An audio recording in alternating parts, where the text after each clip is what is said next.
Alright, we are recording, and I am afraid this will likely be a long one. This is a long chapter. I made many notes, many highlights, and unfortunately it's getting kind of late, so I'm hoping I can be quick, but I doubt I will be. So this is Of the Traveling of the Utopians. But about halfway through it changes to talking about the virtues of the Utopians, or their philosophy of virtues and morality. It's all pretty stupid, though. We'll get to that, but this is also like the whole of the chapter. So many stupidities here. If any man has a mind to visit his friends that live in some other town, or desires to travel and see the rest of the country, he obtains leave very easily from the lower and upper magistrates, when there is no particular occasion for him at home. Meaning, you have to ask permission. You just can't. You can't just go. It's like, oh, but we need you, so you can't go anyway. It's like, what do you mean you need me? I mean, I'm sorry, but that's too easily abused. As I've been saying, slave state.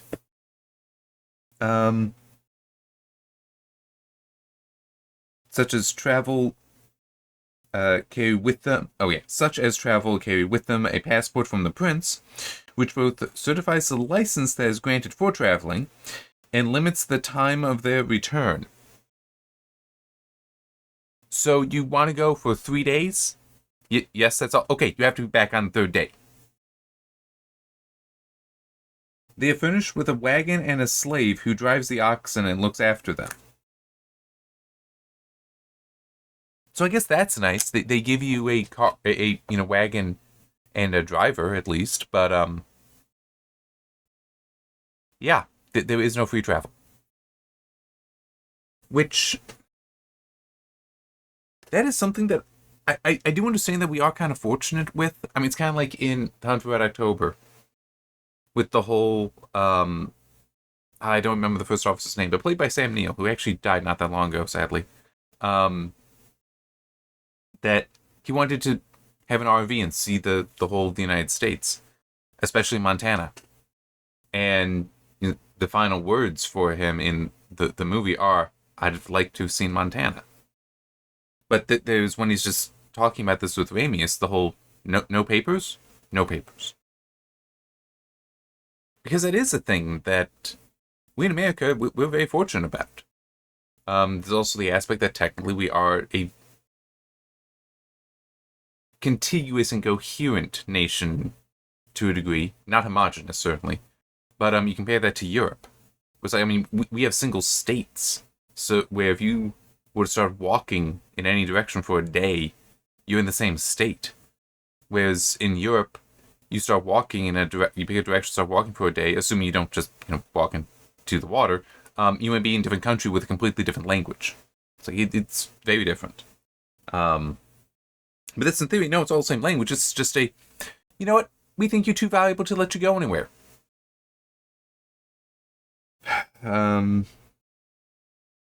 If they stay in any place longer than a night, everyone follows his proper occupation and is very well used by those of his own trade.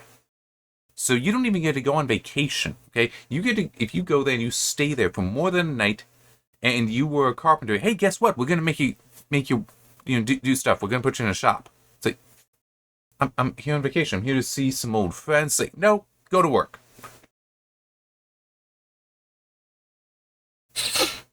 If any man is found going out, found rambling without a passport, he is severely treated. He is punished as a fugitive and sent home disgracefully.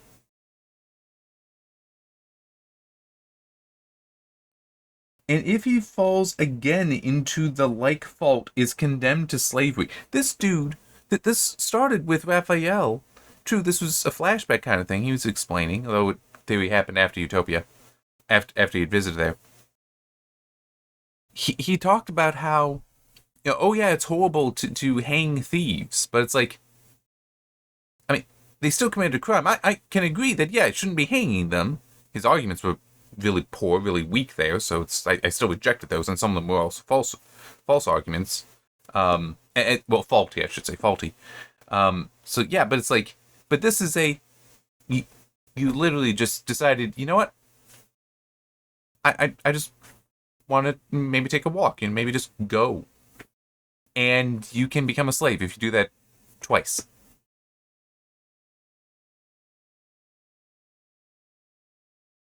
Yeah. This I also found interesting. When he comes into any of the country houses, if he expects to be entertained by them, he must labor with them and conform to their rules. But earlier it was stated that a man can walk into any other person's house because there's no sense of property, no sense of ownership. Apparently that's only in the city. Once you're in the country, it's like, nope. And you're only living in the country house for 2 years because then you cycle back in.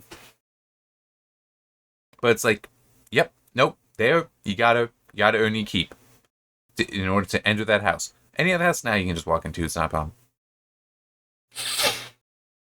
Oh yeah, this is also kind of funny. There are no taverns, no ale houses, nor stews among them, nor any other occasion of corrupting each other. It's like, so you can't just hang out with the boys.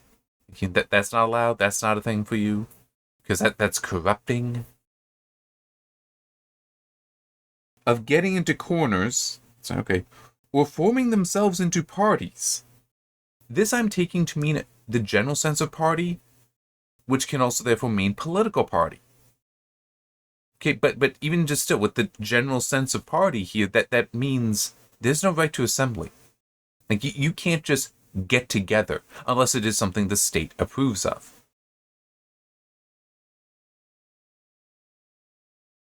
Utopia is a slave state.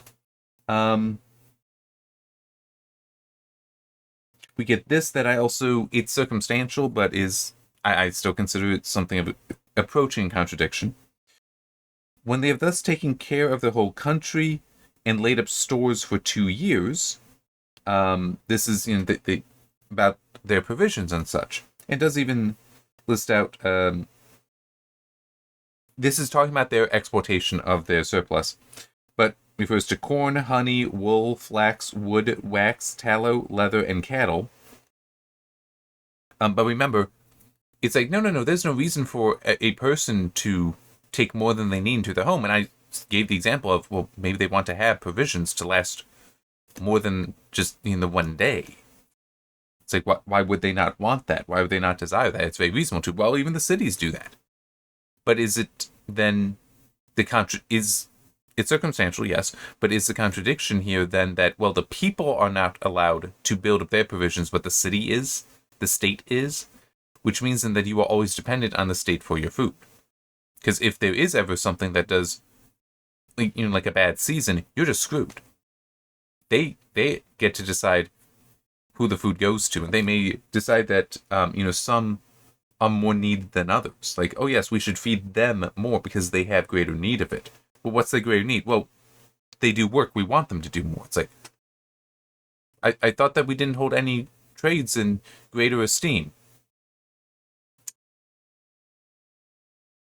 Even that, I'm pretty sure, it's a long chapter, but even that I'm pretty sure we will get to where it's like, no, that's not true here either. So yeah, they have the exports. A seventh part of all these goods to be freely given to the poor of the countries to which they send them, and sell the rest at moderate rates. And by this exchange, they not only bring back those things they need at home, for indeed they scarce need anything but iron, but likewise a great deal of gold and silver. So this is amusing to me because it's we don't actually have any value for gold and silver because we don't have any property here, but give it to us anyway. And it does also mention a little later, just lower on the page, it's like what they will use the gold and silver for, if they have use for it. But it still is that whole kind of, it's ideal for trade. But it does also mention that a great part of their treasure is now in bonds. But in all their contracts, no private man stands bound, but the writing runs in the name of the town. And towns that owe them money raise it from those private hands that owe it to them, lay it up in their public chamber, or enjoy the profit of it till the Utopians call for it. So what this is saying is that a lot of it is basically just IOUs. That's not a great idea. I mean, sure, I get it. They don't actually have any value for the gold or silver until they do. We'll get to that. It's like, I understand that, but it still is a... You want something better than IOU here. Or at least you'd want it to be a, yes, you have until this time to pay us. But when that time comes, in theory, this is... And the towns, they owe the money, raise it from those private hands that owe it to them. So in theory, that's... the towns can raise to pay the debt to Utopia by calling in the debt that is owed them by private people. Lay it upon their public chamber, which I assume would be tax revenue. Or enjoy the profit of it till the Utopians call for it. That's already the case, though. If this is just that they're bound to pay you, then it's just sometimes they get more time than others. That you don't need to include that third one there. It's just they either pay by calling in their own debts, or they pay out of their tax revenue.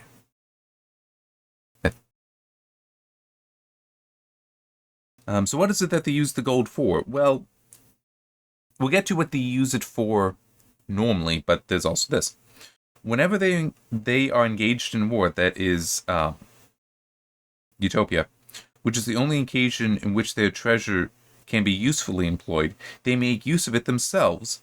In great extremities or sudden accidents, they employ it in hiring foreign troops, whom they more willingly expose to danger than their own people. So, they're going to go to war. What happens? They just pay somebody else to do it. Pay somebody else to fight and to die. Because they value the lives of their own people so highly that they also have no value for what the people are fighting for. That's like, I value you so much, I'm not going to allow you to risk your life to defend your life. This is stupid. It's kind of how I... Pretty sure I was trying to talk about in one of the other videos. Maybe that was the one that I ended up getting rid of. But this would be a surrender. That they are surrendering their existence to those people they're hiring. Because those people they're hiring could decide, we don't actually care about you, we care about the money. Why don't we just join with your enemy, attack you, and take the money? I don't see a reason not to do this, but you're bound to do... Why should we care? I mean, if you're not willing to defend yourselves, why should we? Even if you're paying us, you're not willing to defend yourselves. How are you worthy, then, of our effort, of our blood, of our death? How are you worthy of our lives when your own lives are not worth risking your own life? And that's part of the issue with a surrender, that you are giving yourself up to somebody else. And you are now completely dependent on what they decide. Yeah, so... but we'll also get to more later about how they actually do go to war, which is also evil. But I do also want to mention here that sometimes they will decide...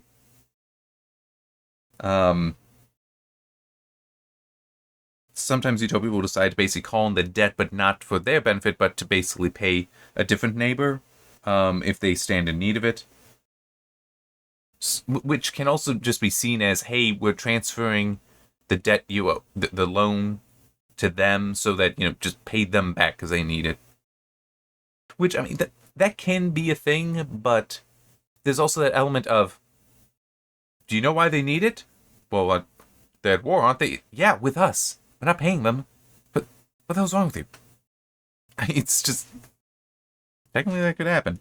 Or, if it is they're at war, we're a third party, we're neutral. We can't give them money. We can't do that. Because then we'd be inviting attacks on us.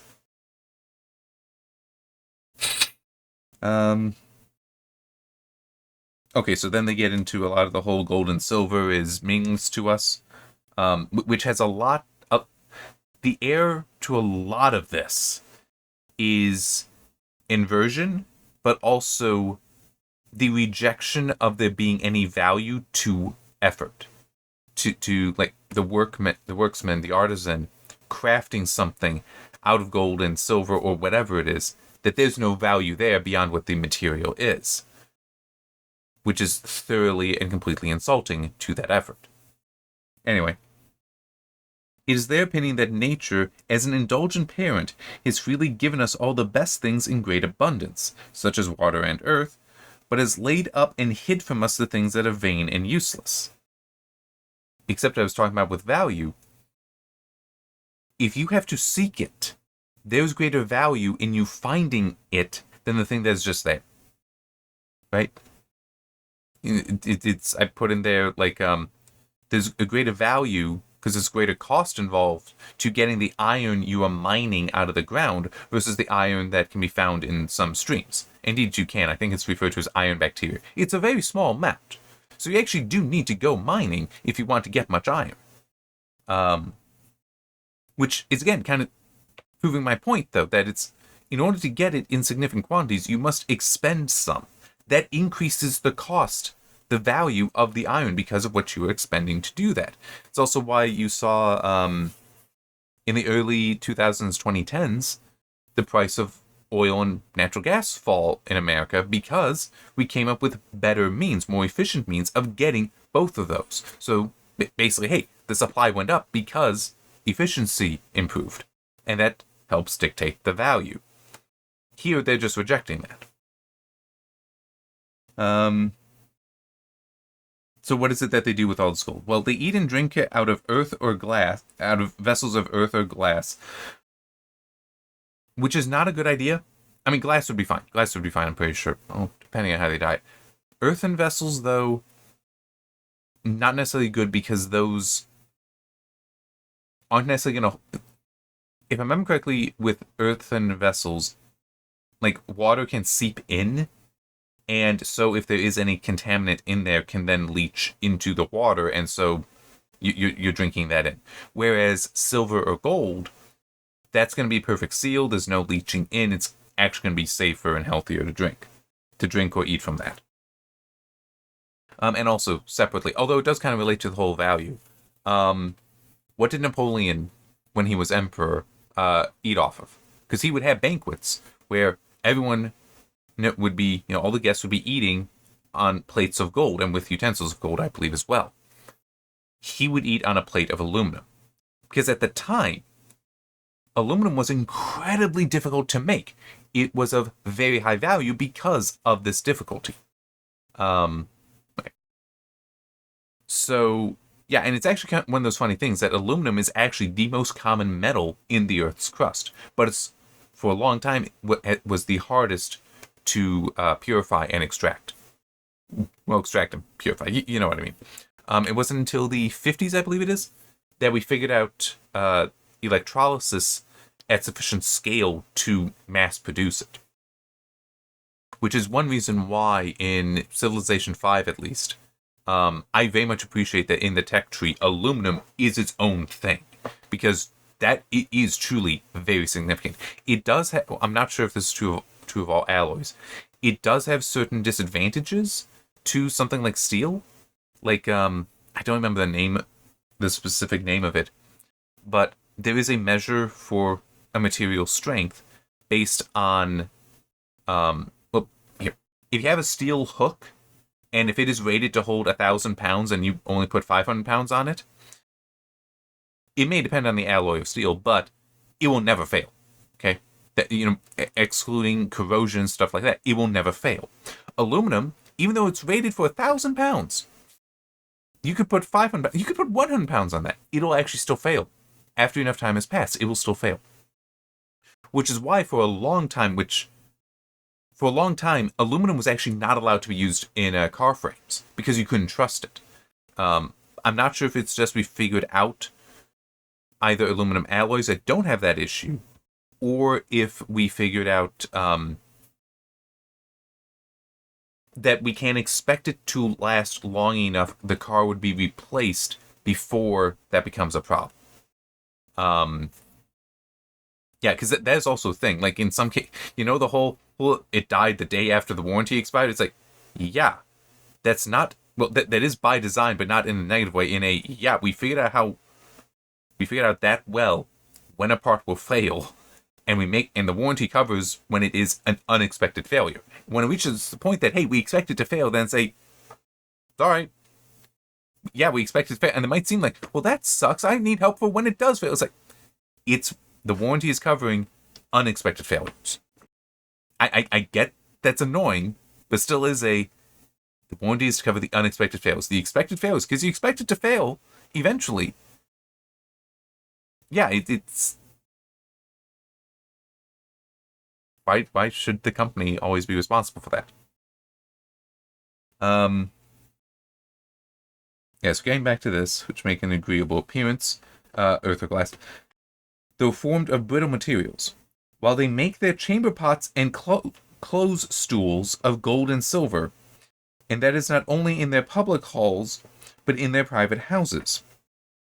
Of the same metals, they likewise make chains and fetters for their slaves, to some of which, as a badge of infamy, they hang an earring of gold, and make others wear a chain or a coronet of the same metal. So this is part of that inversion, and it really gets into it, where they are trying to teach the people, hey, don't consider this of any value. Reject that it has any value. Which really sucks if you're the person that is making the chamber pots. And you're making the earrings, and you're making the chains out of this.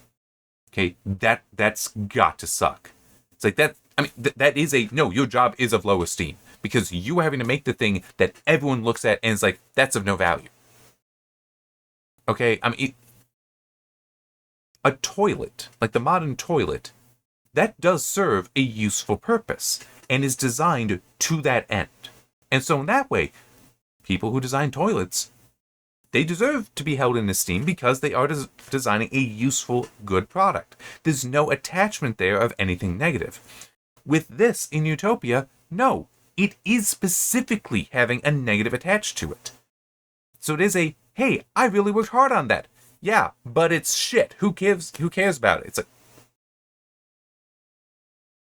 and they also describe doing this with pearls and such, and gems, that they just have their children play with them. And so, as they grow up, the children are like, well, I don't, they become adults, and it's like, well, I want to put away the childish things, and so ignore it. But, I mean, at least with things like pearls and, with pearls, some of those, yeah, you find those. Like, those you don't necessarily need to put in much effort to get them. Gems, that's different. Because you do need to clean them, you do need to polish them, you potentially also need to shape them. So again, there is effort being put into that's being ignored. So yeah, that inversion only works by dismissing the effort of the artisan, which is, by definition, then making that position of low esteem, that trade of low esteem, which it was stated earlier, none are of low esteem. But we've continued to find examples where that is false. And then also mentioned something else where ambassadors came, and those that were nearby Utopia understand their ways, and so come dressed in mean clothes, meaning just like rough, crude clothes, the clothes that the Utopians themselves wear. But that when they have received ambassadors from further away, they'll hear apparently that Utopians do dress meanly, but not the reason why, and so will come in great splendor, will come decorated fully in gold, like various ornaments of gold and silver and gemstones, and the cloth itself will appear as gold, things like that. And that when they do this, they are mocked by the people, and that also some will approach the least appearing among them, the slaves, as though they are the ambassadors, thinking that the ambassadors, because they're so arrayed, are the slaves. And it's like, okay, yeah, but here's the thing. And beheld more gold and silver in the chains and fetters of one slave than all their ornaments mounted to.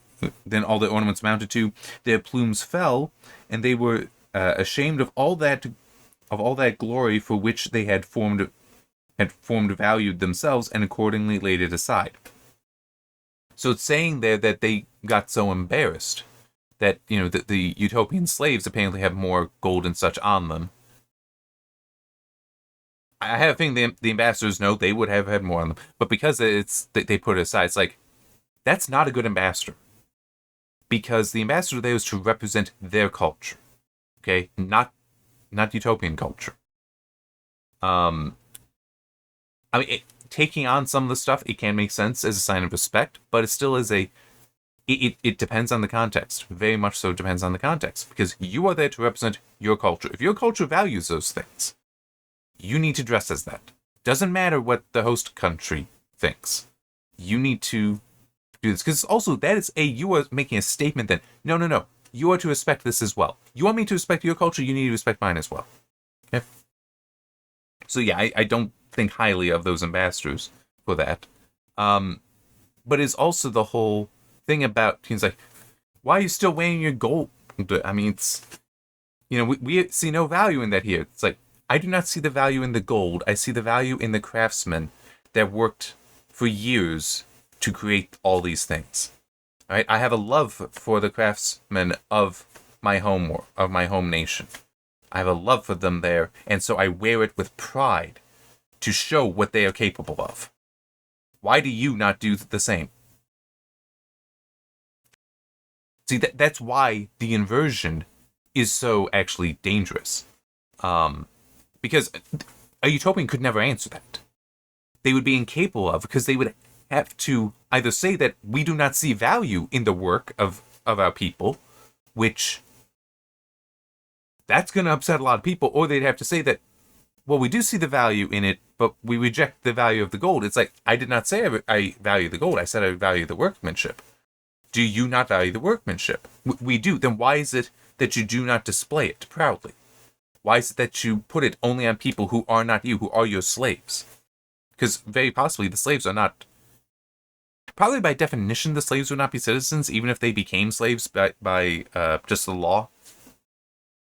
But it still is. They might, in that regard, not be considered citizens anymore. So you're displaying the skill of your artisans on those who are not you.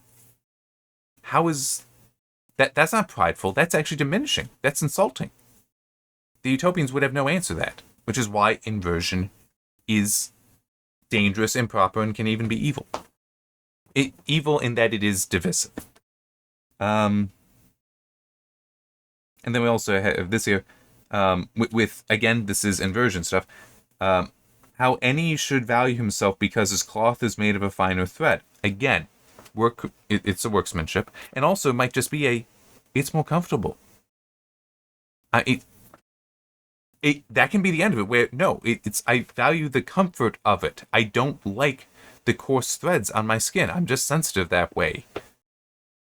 I mean, there's nothing wrong with that. And no Utopian could argue otherwise, especially later on, because when it gets into their principles, gets into the morality, it even says that they consider it madness to invite discomfort onto yourself, to invite harm onto yourself. It's like, okay, then I should be wearing the finer threads because it's more comfortable. And that's completely in line with what Utopians believe. Hence, the inversion is wrong, because it's also contradictory. You can't actually believe the things you say you believe because you act against them. And then, for how fine soever that thread may be, it was once more better than the fleece of a sheep, and that sheep was a sheep still, for all its wearing it. So, it was once, worn by a sheep. It was once its fleece. And then somebody took it and made it into this. The value of that work matters, does it not? Does Utopia believe that the work of a man is of no value? No. Of course we believe so. Then you do see a value here that you're saying you don't.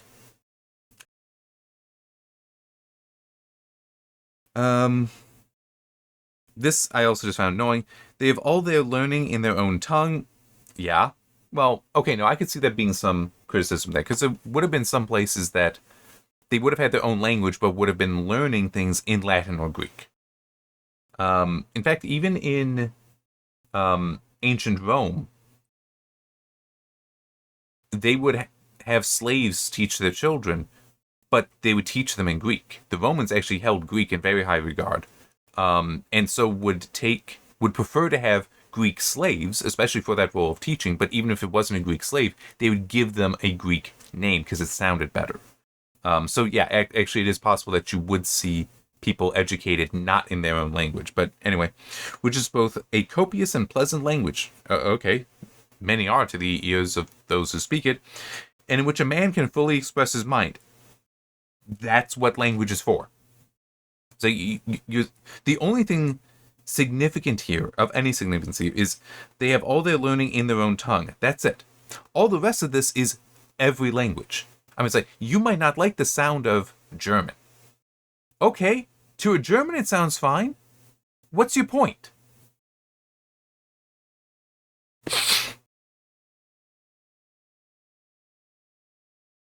I'm just trying to think if that's a fair enough example to mention. What the hell, why not? And it has, when I was doing the videos on how I do video processing, I used FreeRun as an example because I'd gotten recently, and except for tone mapping, HDR tone mapping, it basically touches everything because it also gets into subtitle work. When I watched through it, I very much preferred the Japanese, the original Japanese audio to the English dubbing. Partly that's because the performances were so different. Actually, largely it's because of that. So it is even to me, who I don't speak Japanese, I don't understand what they're saying. I mean, yeah, I can pick out words, and I can see them enough, hear them enough to figure out what some mean, at least generally. But it still is, I can recognize a beauty to the original language, and enjoy the fact that there's subtitles there so I know what's actually being said. But it's still, that doesn't mean that my own language, that English, is not a copious and pleasant language to my own ears. It's what I know. So it would be that to me. And I can certainly fully express my mind using it. Like, if I am not capable of doing that, it's because I wish I knew more of the language. It's a lacking on my part, not on the language's part. Or I'm pausing and just trying to figure out the best way to say it to be clear. Like, so it's a question of clarity than expression. This is a way to put that.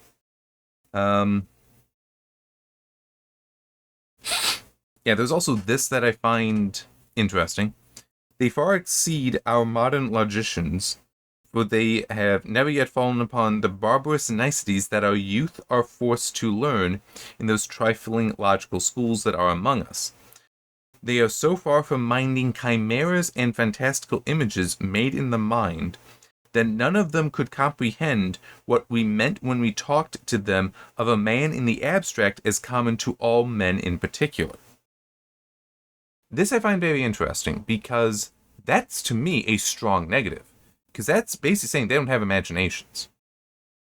There's also another aspect to this that is concerning as well.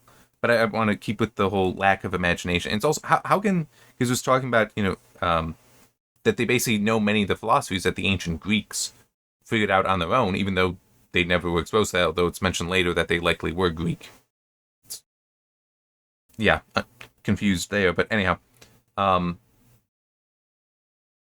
You need that ability to have you need that capacity to think of the abstract man for basically any philosophy.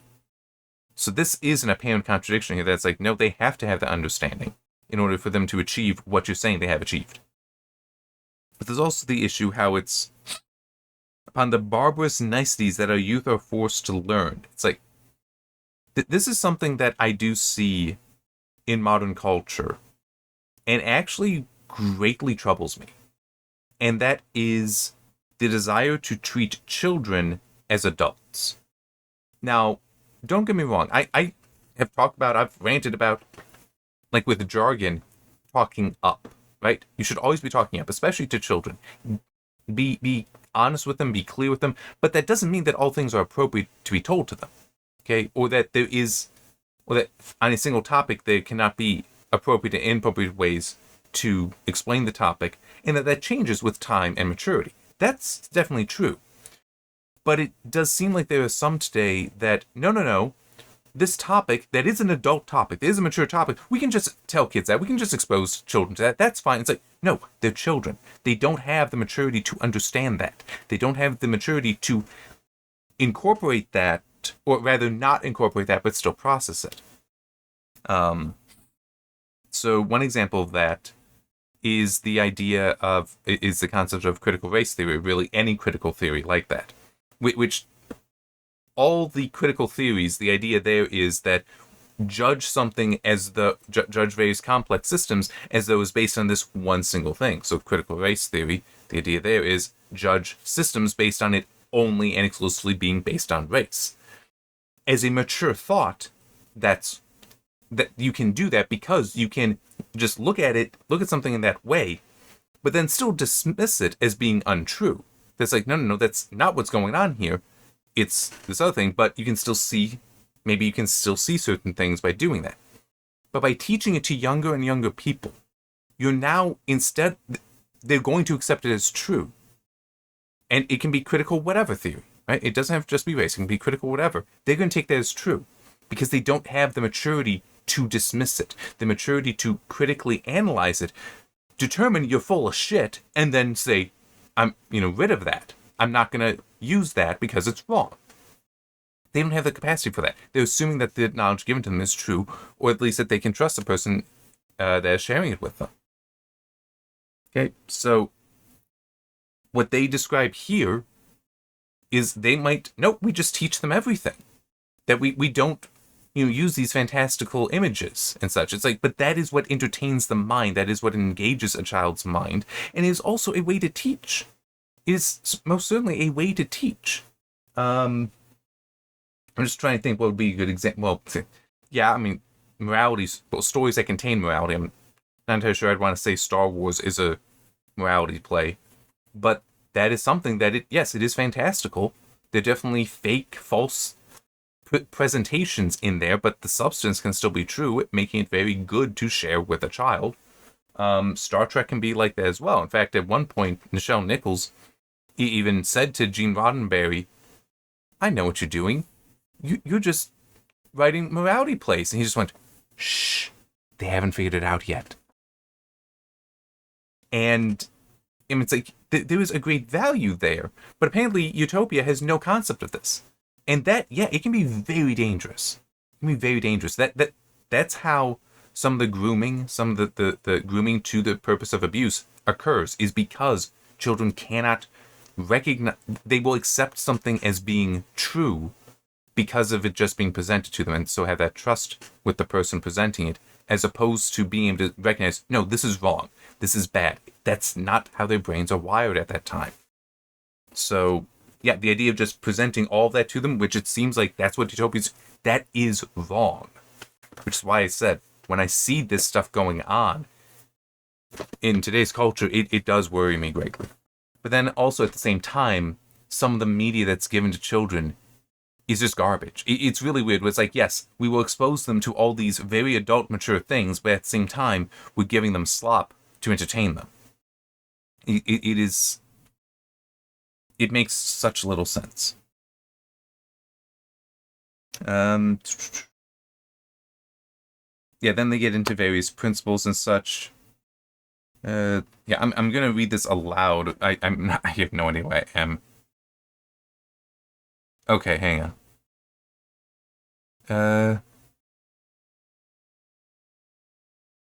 Okay, no. I'm trying to figure out where I am in my notes, because I have a long highlight there, this one, and what is it that I want to talk about there?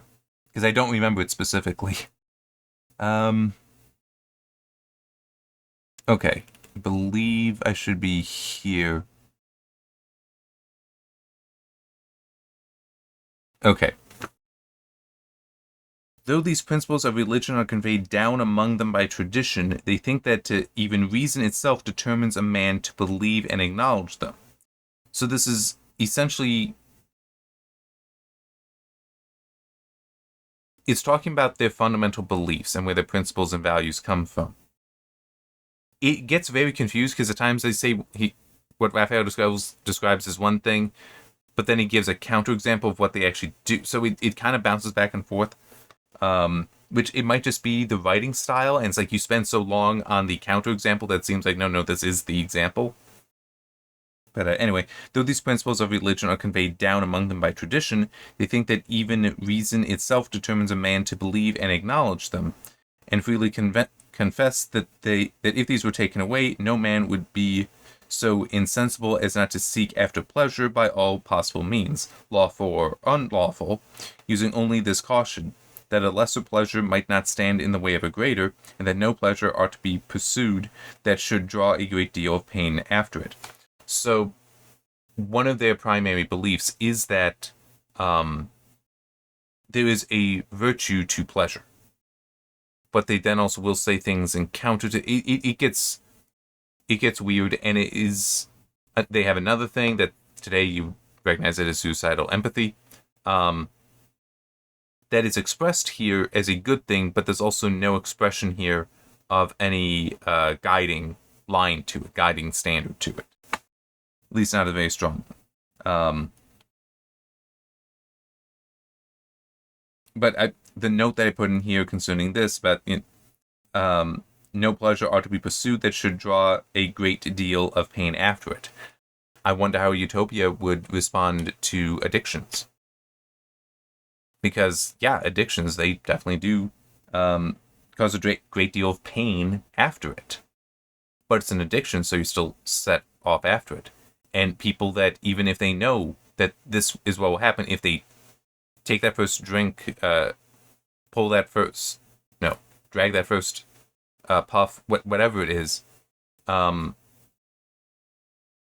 still people that they will do that because, even at that first one, because they either don't think it's going to be that big a deal, they don't think it's going to be that much pain, or they are already craving for it somehow, despite not being fully exposed to it. So, yeah, it's a lot of this seems to be predicated on a perfection of people that it doesn't exist. They think it the maddest thing in the world to pursue virtue. I'm trying to combine those syllables, and I should not be. That is a sour and difficult thing, and not only to renounce the pleasures of life, but willingly to undergo much pain and trouble if a man has no prospect of a reward. So,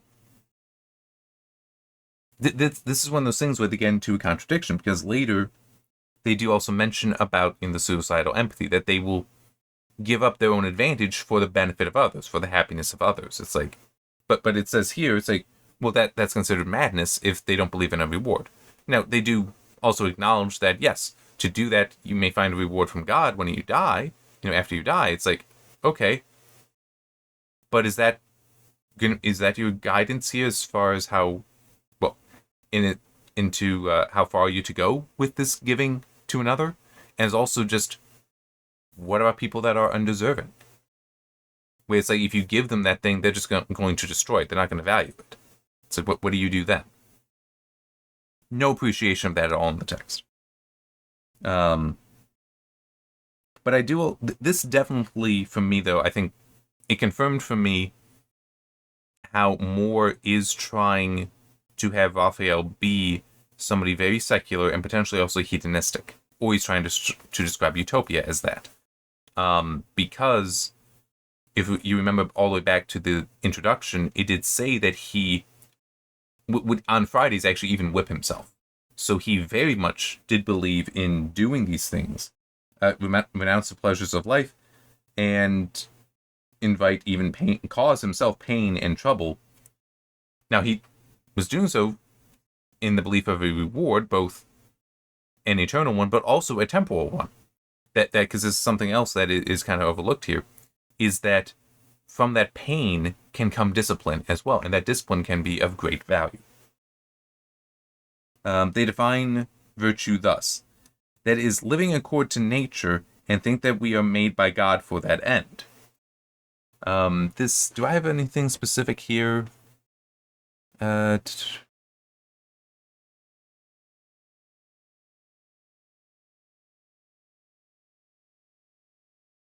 That I might have more so highlighted because of well, true. I can talk about it, but there are other things that, when we get into it, does demonstrate that it's sort of a only first order thinking, or even half order thinking, that like they're not going to the next step of that belief.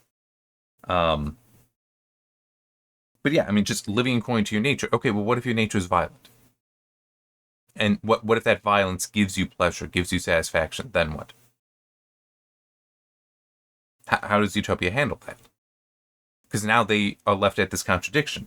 Now, even though it does mention one point that they do believe in law, say, okay, but it's that man's nature to be violent.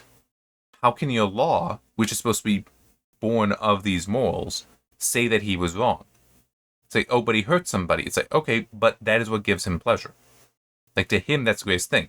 In order for you to tell him not to do that, is to deny him, is to run into that, they think in madness, in the world to pursue virtue, that is a sour and difficult thing. That would be a sour and difficult thing for him to do. This hypothetical assaulter or murderer, even. And to renounce the pleasures of life. If he finds pleasure in it, then you're kind of stuck. But willing to undergo much pain and trouble, he would. And it's like, what would be his reward? There might be none. So it is a... this doesn't work. They also have this. In the next place, reason directs us to keep our minds as free from passion and as cheerful as we can.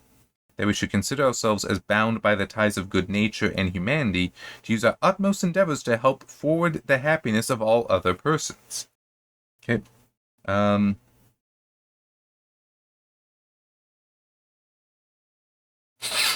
So, and this is also one of those things where it does seem like they start contradicting themselves. Yeah, so to be free from passion, it's like, okay, so there's like no inspiration there, because I mean, sometimes you can definitely be caught up in a passion to create something beautiful. But this, no, not allowed. It's definitely going to make the chapter on marriage interesting as well, which is the next one, of their slaves and of their marriages. Okay, I'm just trying to get back to where I was. Yeah. Excuse me? But yeah, that's... I can understand it. They can be negative passions, like that murder. That's a passion to go out and murder. We're assuming that's not just cold and very calculated, but is still there are positive passions as well. So, but all those are bad. Yeah, but also that it is their utmost. And that we should consider ourselves as bound by the ties of good nature and humanity to use our utmost endeavors to help forward the happiness of all other persons. So this is that suicidal empathy kind of stuff, where you start lessening yourself for the benefit of others. That to do that can still be very good, don't get me wrong. But there is a line to it, right? That if you are starving yourself to death so another may grow fat, that's not a benefit to anyone. That's not healthy. That is wrong. Because now you are harming yourself. That's not just a sharing what you have. That is a harming yourself. That's not a celebration of your fortune. That is not a sharing of your fortune with somebody else. Which, that yes, can be a good thing. Very good thing. That is a harm to yourself. But there's no real explanation of that here. And we also have this. From thence they infer that if a man ought to advance the welfare and comfort of the rest of mankind, nature much more vigorously leads them to do all this for himself. It's natural. It is in your nature to do what you can to help somebody else. But also, because that is true, it's in your nature to do everything to help yourself. There's a parenthetical in here, so I'll read that. Ought to advance the welfare and comfort of the rest of mankind, there being no virtue more proper and peculiar to our nature than to ease the misery of others, to free from trouble and anxiety in furnishing them with the comforts of life, in which pleasure consists. So it is just, still reinforcing. And yes, it is true that to help somebody else like that can be, is virtuous and can definitely bring you pleasure, but it still is if you're doing that to the point of starving yourself, then you are harming yourself. And you are punishing yourself in a way as well. And if it's definitely to the point of the other person is growing fat, there's nothing virtuous there.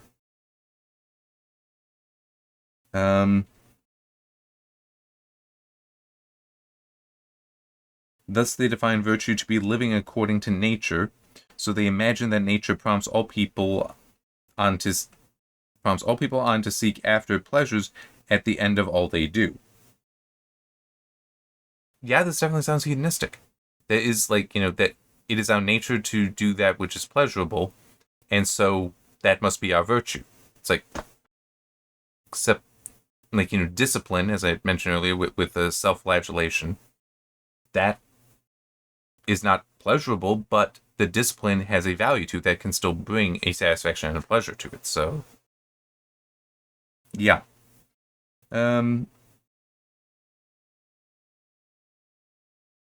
Okay. Oh, yeah. So this is then changing. It's actually the end of the paragraph. But is technically changing topics a little bit. Upon this, they infer that no man ought to seek his own conveniences so eagerly as to prejudice others, and therefore they think that not only all agreements between private persons are to be observed, but likewise that all those laws ought to be kept, which either a good prince has published in due form, or to which a people that is neither oppressed with tyranny nor circumvented by fraud has consented, for distributing these conveniences of life which afford us all our pleasures. In other words, saying that you have to keep your contracts and that you must follow the law, that they do believe in that. So, okay, this is good. This is good. But there's also that problem of what would they do when they encounter a people, and there definitely are people like this, in some cases entire systems, where the moment it ceases to be in their interest to follow a contract, they stop following it. And they can even feel morally right in doing this by just feeling that you are beneath them. That's all they need to do. And then they are perfectly absolved. They have no guilt. There's nothing wrong with them doing that. To the Utopia, though, that's amoral. That's wrong. But it's like, well, yeah, but what are you going to do about it? Your morals are different. And it's just, you could still have, I mean, as I said, there are systems that are like that, but there are also just single people that would be like that, no, it's in my interest to break this contract, so I'm going to break it. How does Utopia handle this? There's no indication that they know how. But still, at least, I do respect the whole thing about, they do respect law, which, depending at the time, that is actually kind of a significant thing, because, it depends on how much power is invested in, assuming it's a monarchy, into the monarch, which I think at that time still would have been fairly common.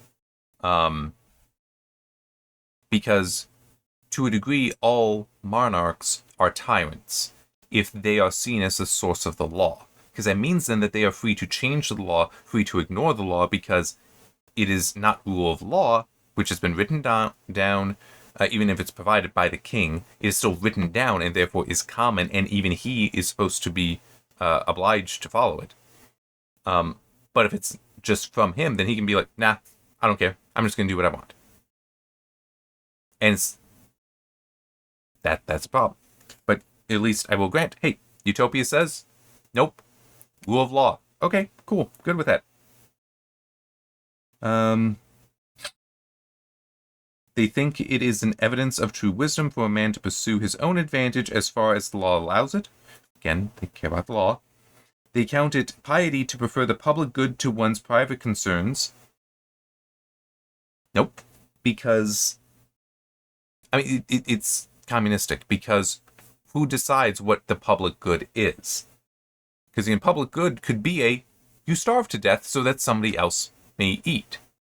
It's like, public good is you can't go and visit your friend in town because we have need of you. It's like that's robbing the person of the individual. That's degrading the individual. So it is one that it is a complex topic. It is a difficult topic because at the same time, if everyone acted purely selfishly, then society may collapse. But there's still that middle ground there of having responsibility to society, but also you first do have a responsibility to yourself. And that this is just a piety to prefer the public goods to one's private concerns. But they seek it unjust for man to seek for pleasure by snatching another man's pleasures from him. It's like, yeah. But what if it is that somebody has pleasure from walking in the country, from visiting the different cities? Well, you can't do that. That's against the law. You snatched away his pleasure.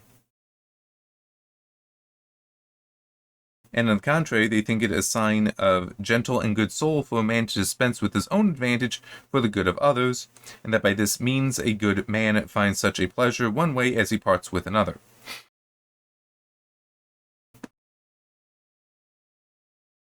Yes. Somebody deciding to be charitable with their good fortune, that is a good thing, but it still is the person's choice, and it shouldn't necessarily be to the degree that they are now weakened, that they are harmed by it. And also, it gets complicated because some people confuse. I'm trying to think of the best way to put it, but it's kind of the whole how people go at the millionaires, billionaires, trillionaires, all that, as though they believe that value is held in dollars and cents around them, that they've got the vault of Scrooge McDuck. That's not true.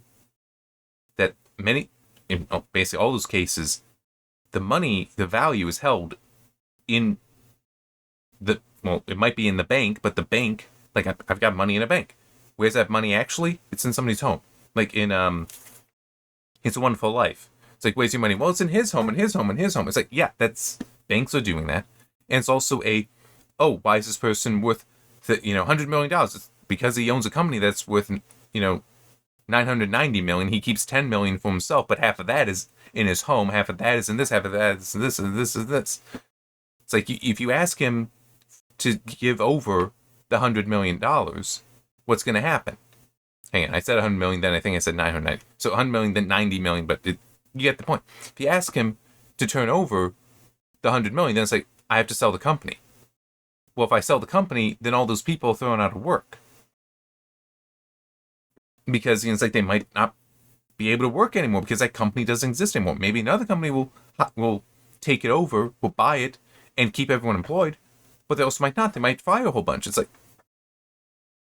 it's not how that works. So it's the value that somebody holds doesn't mean that it's in their hand.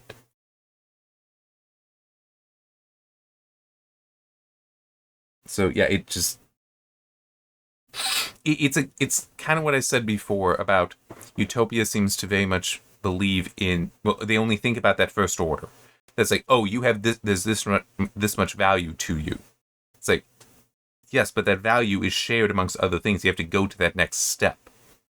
Okay, that's like, yeah, I got money in the bank, but the money in that bank is what's used to back a loan for somebody to buy a house or somebody to start a business, and so on.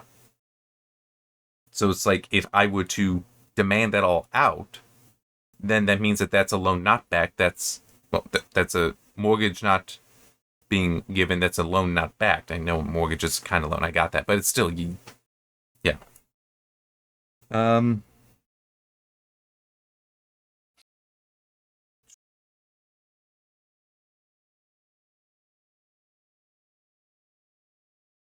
Yeah. They cautiously limit pleasure only to those appetites to which nature leads us, for they say that nature leads us only to those delights to which reason as well as sense carries us, and by which we neither injure any other person nor lose the possession of greater pleasures, and of such as draw no troubles after them. And it's just like, what do you consider injure? But it's still, this is somewhat hedonistic. It's the idea that it's like, if it brings you pleasure, it brings you delight, but it doesn't harm anyone else, and it's fine. It's like,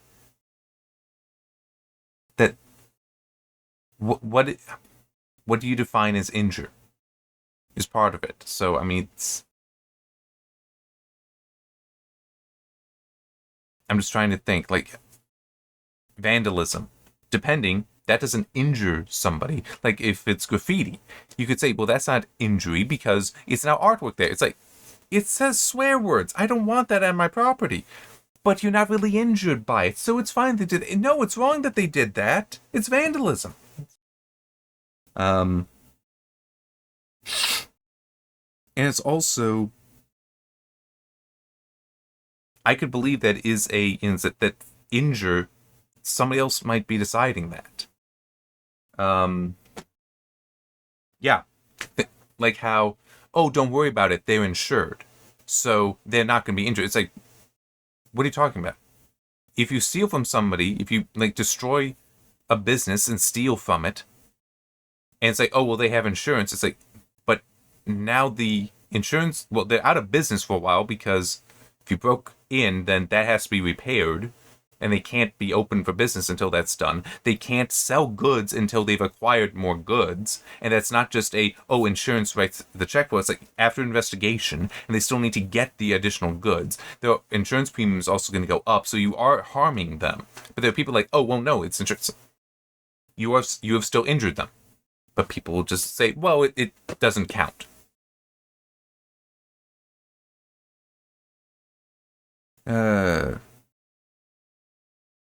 Yeah, then we get this, for if you can, and I mentioned this earlier as well, for if you consider the use of clothes, I'm moving on.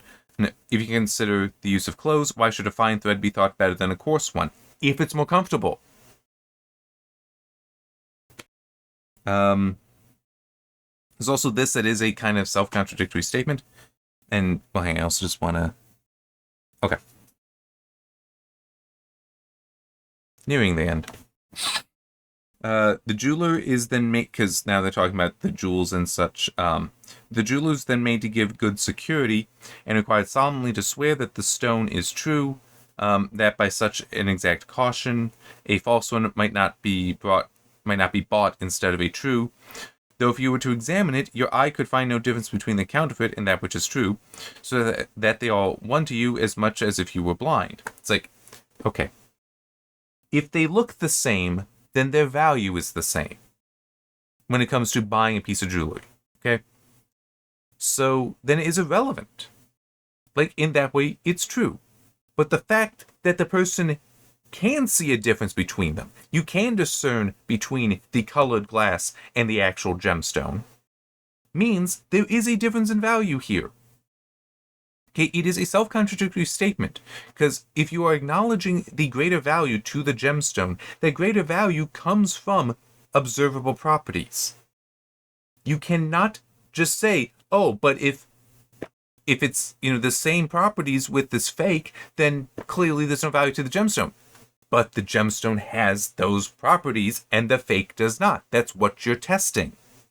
So you're acknowledging the difference and then saying the difference doesn't matter. Or rather, saying that there is no difference. No, there is a difference. You've already acknowledged that. What?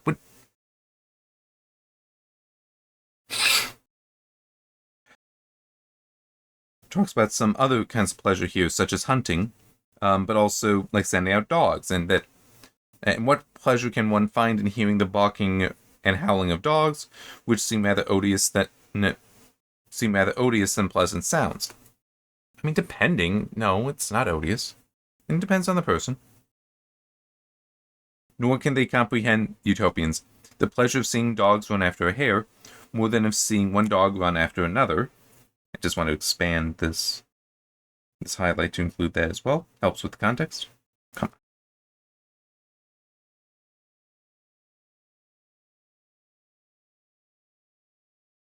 There we go. For if the seeing them run is that which gives the pleasure, you have the same entertainment to the eye on both these occasions, since that is the same in both cases. But if the pleasure lies in seeing the hare killed and torn by the dog, this ought rather to stir pity than that a weak, harmless, and fearful hare should be devoured by strong, fierce, and cruel dogs. Right? I threw in an A that I should not have. Anyway. This is actually a contradictory statement to what they were saying earlier about, isn't it in our nature to, find pleasure, to go towards these pleasures? It's like, okay, what's the dog's nature? It's to chase the hare and to tear it apart. why are you now saying that's a bad thing? The dog is following its nature. Why is... And you say, for a man, it's good. For a dog, it's not.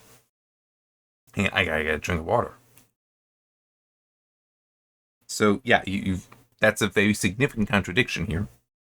There's also the hare. It's like, oh, that poor hare. It's like, a hare can outrun a dog, right?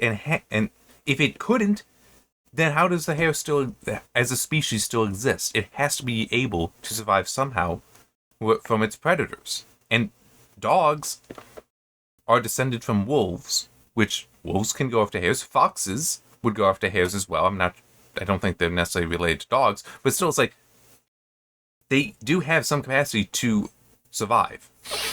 The dog being successful as opposed to not, and the hare being successful, it's like that's just nature, like little n nature. But it is also the big N nature for the dog. I need to distinguish between the two natures somehow. To do this, what is wrong here? And if it is specifically a hunting dog, as in the owner has trained it to be better at this than it had been previously and better than other dogs, then the satisfaction does come from the dog being successful, not from the mutilation of the hare, but from the catching of the hare. Okay, so it's like there's the value of the work put in by the owner, and just that the dog itself is following its nature. There is no complaint by the logic that has already been described for utopian principles. This is completely correct. I don't... But they're saying, no, this is wrong.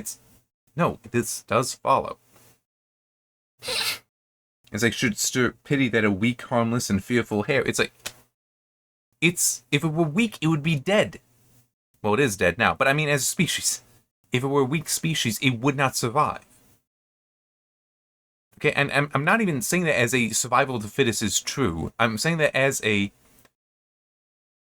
Ultimately, a species needs the ability to reproduce in order to survive. If it's failing at that, it's going to fail as a species and die out. It must have a strength. Right? It must be fit in some way. It doesn't have to be the fittest, it just needs to be fit in some way to achieve their reproductive success. If it can't, that's nature. So, yeah. Then there's a lot that I do not have notes for because it just doesn't really matter. Okay. Finally, he finishes talking about a lot of this and says, I have not now the leisure to examine whether they think right or wrong in this matter. I have not now the leisure to examine whether they think right or wrong in this matter, nor do I judge it necessary, for I have only undertaken to give you an account of their constitution, but not to defend all their principles. Right? It's like, hey, I'm just telling you how it is. That's what's going on here. I'm not being a judge here. I'm just reporting to you. I am sure that whatever may be said of their notions, there is not in the whole world either a better people or a happier government. Well, son of a bitch, I guess you are judging them, aren't you? Yeah, it's like, I'm just giving a report here about the values and principles of this people that are the best in the world, and have the best government in the world. It's like, so you are judging. You are judging. Come on. Seriously?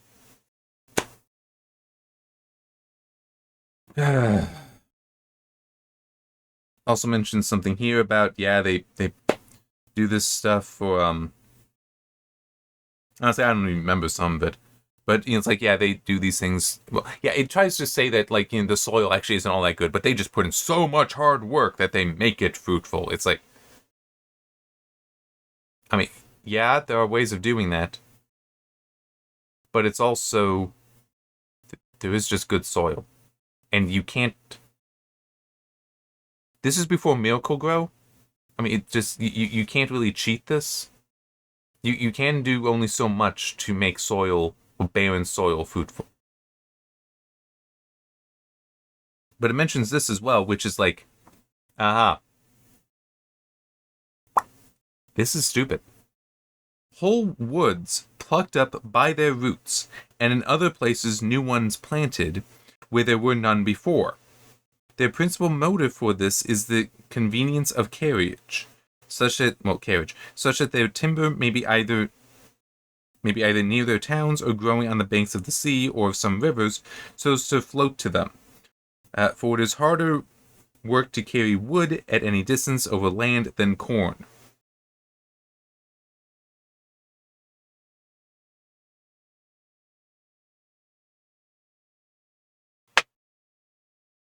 I don't remember. I know I looked it up recently, and I think it was in relation to one of these chapters. That when the pioneers and settlers were going through the Great Plains, which we know, it's beautiful soil, it's wonderful soil for growing all manner of crops. But they figured it wasn't, because there were no trees. Okay? It's an old world thinking that trees are a sign of a healthy, good soil. It's reasonable. They're grand, mighty plants that, if you don't see them there, you figure, hey, it's not going to grow the little stuff. The reason why it doesn't grow, why you didn't see natural trees in the Great Plains like that, though, is not because of the soil. It's because of the environment. That, like, the prevalence of rain and such. That has an impact there. This idea that, we can just pick these trees up and move them somewhere else, it's like, no. That's not how that works. That place you're putting them down might not support trees. Okay, it doesn't work that way. Not everything can grow equally everywhere. Because what if it is why don't we put it down here? Why are these trees dying? Why aren't they taking root? Maybe it's a rocky soil. That you go down far enough and there's just rock there, so the roots can't grab anything. They can't pull out enough nutrients. But a plant like corn that may have a shorter root system doesn't notice that, never reaches the rocks, or just is more tolerant of the rocks. I get it. That's something that Moore might not know about agriculture, and is just putting this in here. Or he does know, and is just showing that Utopias, they're stupid.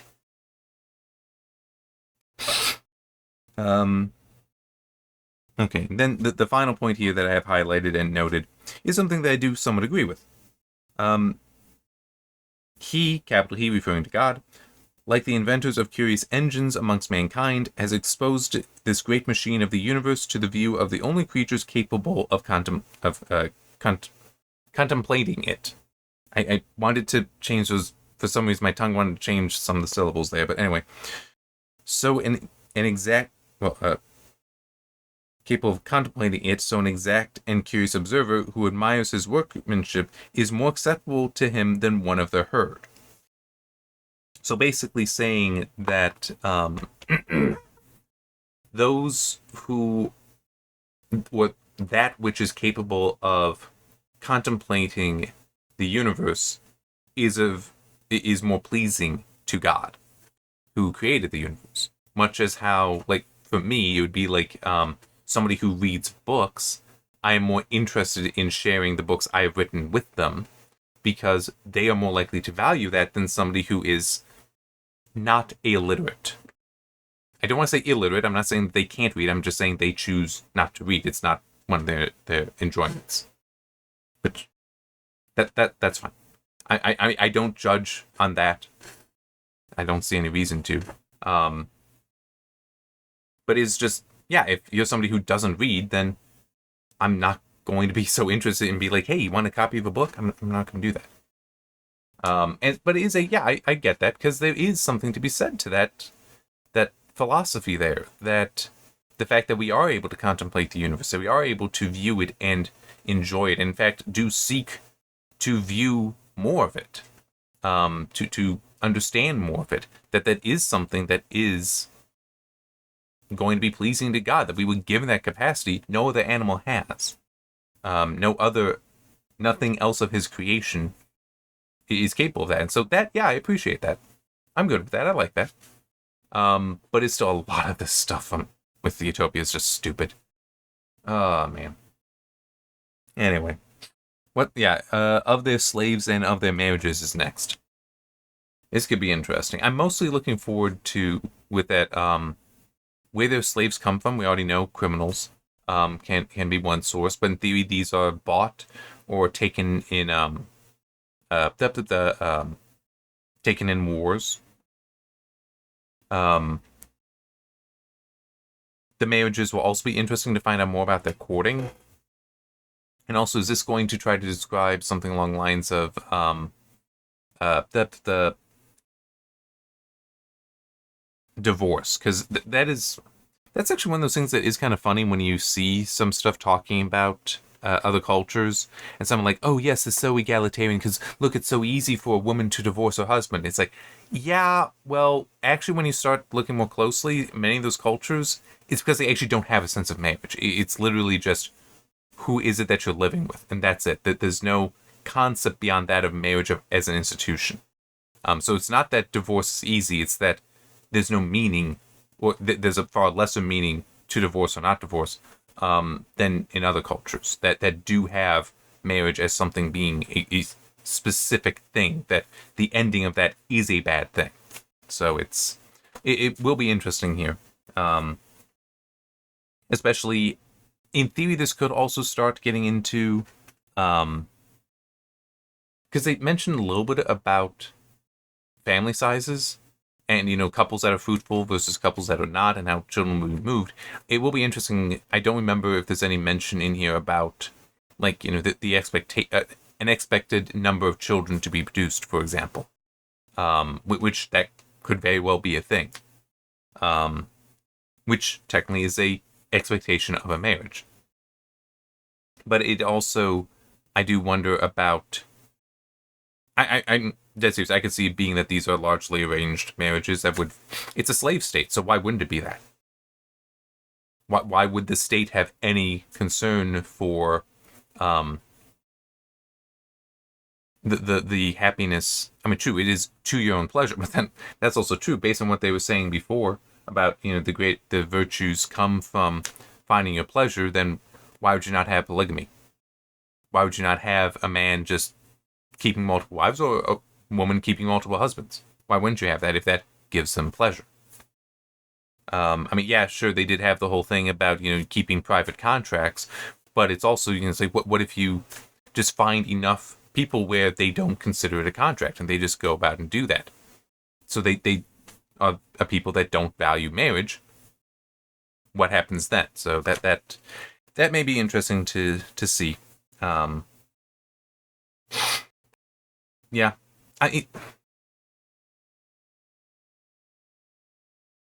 I'm just trying to think of the best way to explain why I think that might be interesting to see here. It's because it's kind of like the inversion stuff I was mentioning earlier. That it's like they have these ideas in Utopia that, well, this is a good thing and here's why. It's like, okay, but what about in this situation, with this situation, and it immediately falls apart. Because they're valuing the inversion and not the thing itself, right?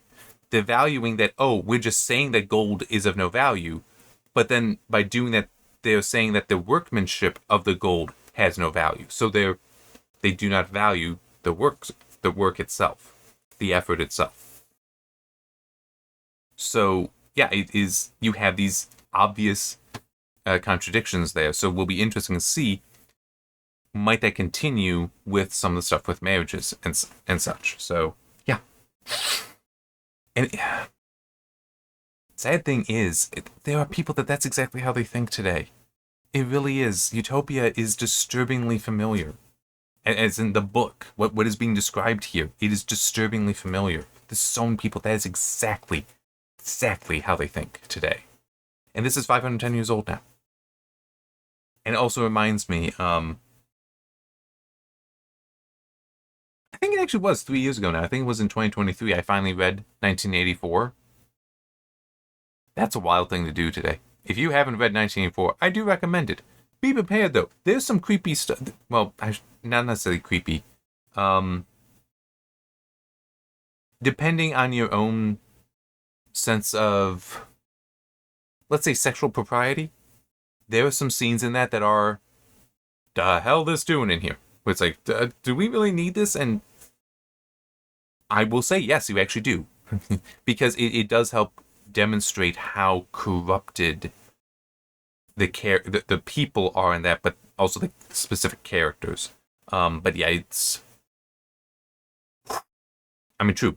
1984, not as old as this, but it still is a whoa. This is more familiar than it really should be. All right. See you next time.